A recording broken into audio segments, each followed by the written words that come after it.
Have you ever wondered why some ghostly apparitions appear clear as day, while others are faint and barely visible? Well, we're going to discuss that tonight. My name is Clinton Manning, and you're watching Tales by Firelight.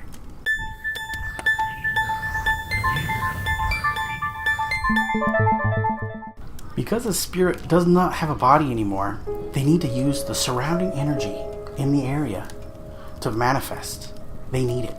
That's why you get cold spots, or why you get areas where the energy feels dark and gloomy, because it's being used up as this entity tries to manifest itself, or tries to use the energy for its own purposes.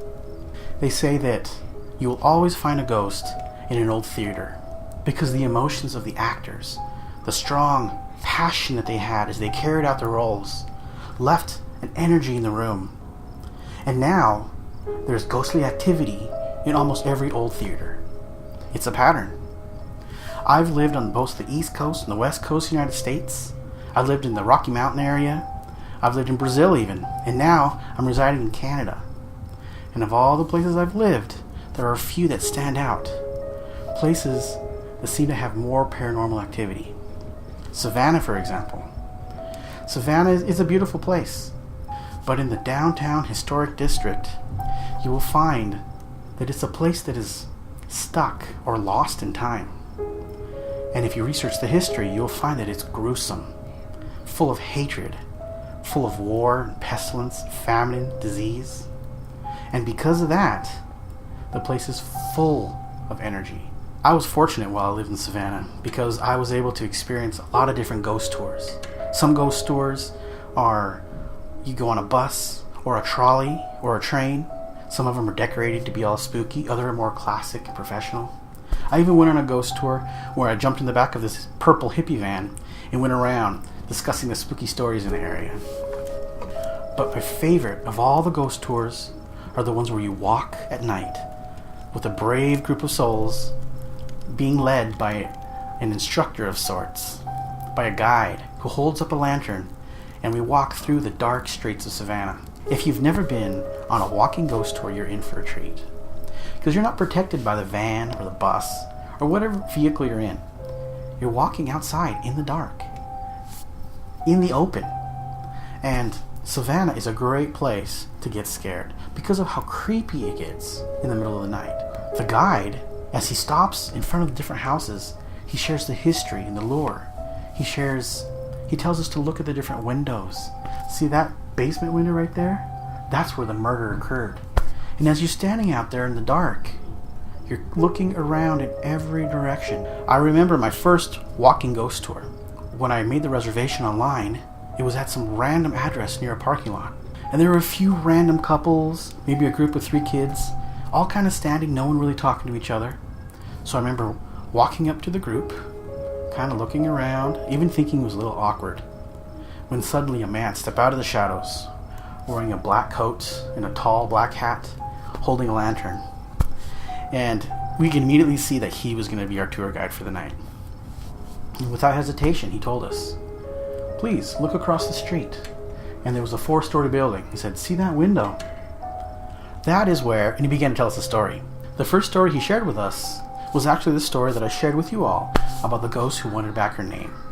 The first of the 7 tales of the Deep South. So this guy was good. As he began to speak and share the stories, everyone began to feel comfortable as we followed him through the dark streets of Savannah. So the tour was going great. He had told us like 5 or 6 stories, but then he noticed that we were catching up on the group that was ahead of us by half an hour, and they were still in front of the home telling their story. So what he had us do was he had us walk across the street into the little park, the square, so we could have a seat.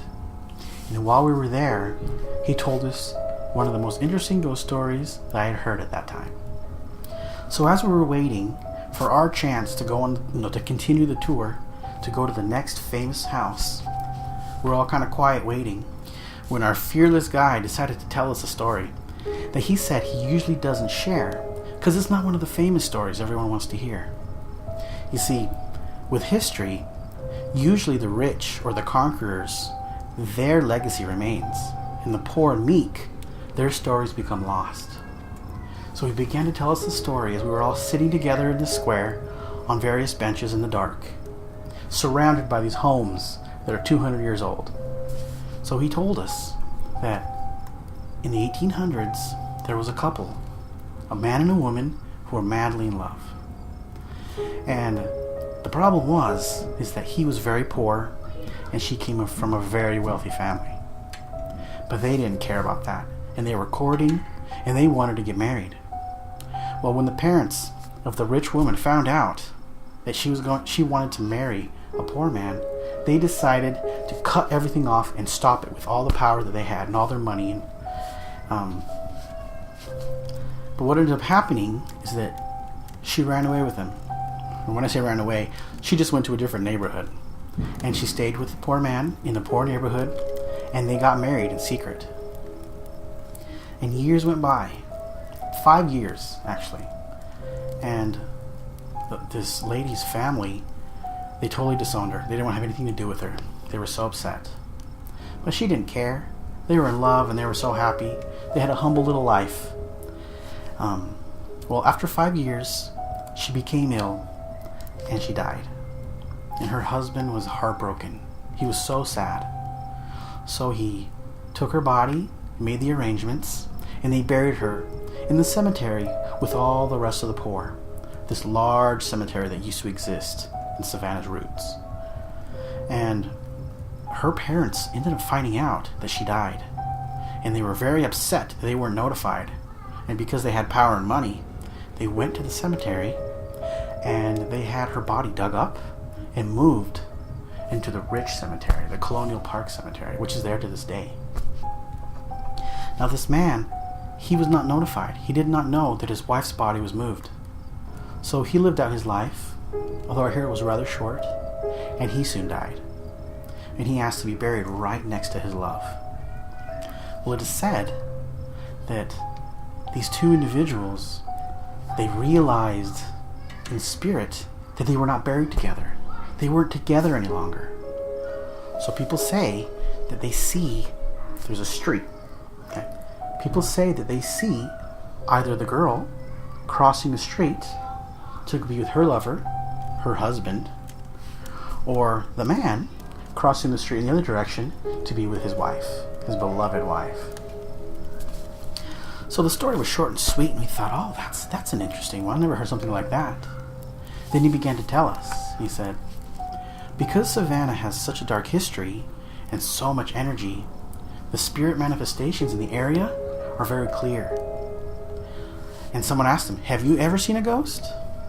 And that's when he said, well, a couple of years ago, I was finishing a tour, and I arrived at the Colonial Park Cemetery. I bid farewell to my new group of friends as they walked home in the dark, and I started walking towards where I reside.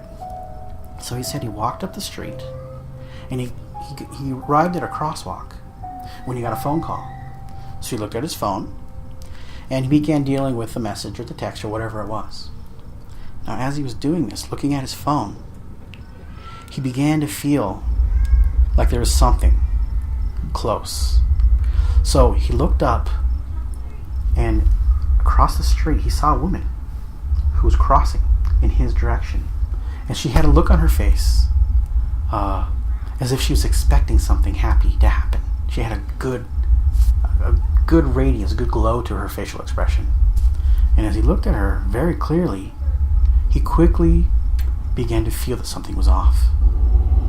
And he looked down and he saw that she had no feet, and she was floating in his direction.